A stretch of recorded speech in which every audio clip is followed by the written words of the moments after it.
Glad you could join us this evening. I'm Hugh Hefner, editor-publisher of Playboy magazine, and your host. And this is Playboy's Penthouse. Come on in and meet some of our guests.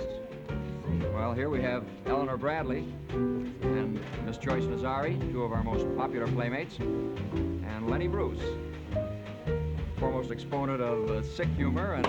Oh! Isn't that sick? Yeah. Oh, boy, the champagne is really making my nose bubbly, Uncle Hugh. Especially well known for his extemporaneous and ad-lib That was ad-lib, you like that? That was very ad-lib. Go ahead and take care of your guests, and I'll help the girls rustle up some. Okay, good. Come and get me some tea. Yes. Hey, that's good. That's circulating. Hey, say what's happening here. Give me a taste of it. Yeah. Huh? You having a good time?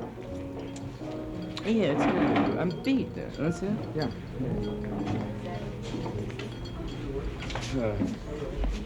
I was kind of rude with those. I was talking to the chicks, and then all of a sudden they sort of floated up into. I wonder if I can have a drink.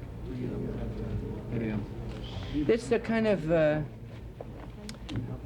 interesting party. You know, I first figured it would be like sort of a TV, you know, typical fake party, you know.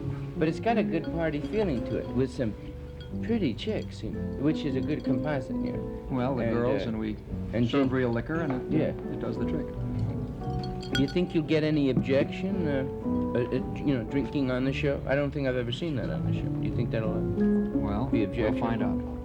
We hope not. Yeah, I hope not, because I would hope so if none of the viewers drank at home. But if they do drink, then I would want the same honesty to be on the show, you know, which should be the motivation for the show. And then that's what grew me about the show, that it's actually a party. So whatever happens at a party, within, you know, limitations. Well, we're trying to build the personality of the show out of the magazine itself and make the thing a sort of a sophisticated weekly get-together of the people that we dig and who dig us. And just have ourselves a kind of a late-night ball. Yeah, when I first heard that Playboy was going to do a Penthouse party, I sort of wondered, and you know, not what you're supposing. I wondered, you know, because I would never satirize the obvious. I wondered about the sponsor, because I'm sure you know, there has to be some sponsor identification.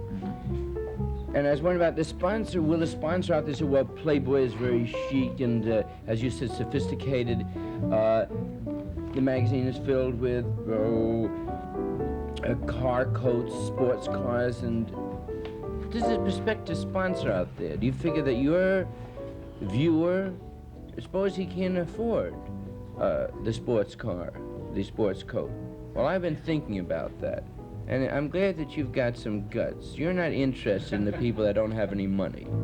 That's right. I mean, you people out there, this is just my opinion, you people out there are just going to have to wait till your own magazine comes along, the Reader's Digest, maybe, you know. They'll have their own TV show. Yeah, or Field and Stream.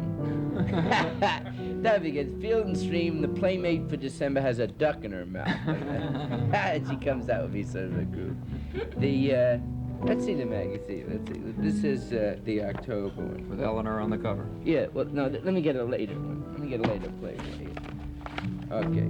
The things I remember most about, you know, the letters to the editor, I can always say, let's have some more of Linda Johnson. Those kind of nuts who write in, you know.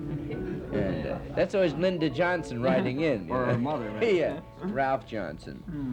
And then they had the things on the beatniks and that kind of, you know, that which is magazine writing today. I imagine we're going to probably have a program dedicated to Beat one of these days soon with Kerouac and... There's a funny thing with beatnik. Mm-hmm.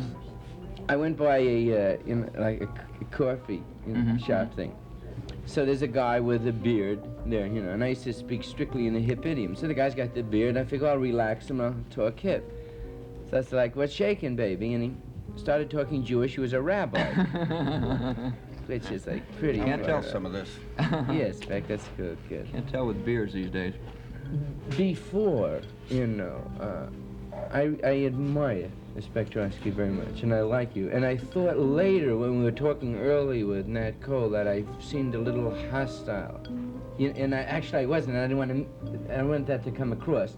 But sometimes, if I'm very exuberant, and I'll yell, and then it sounds like sort of rank, So if I seem that way, I want to apologize to you. This is pretty different than the TV shows you're used to doing, the Steve Allen things and the Spectaculars, a little more relaxed and a little more fun.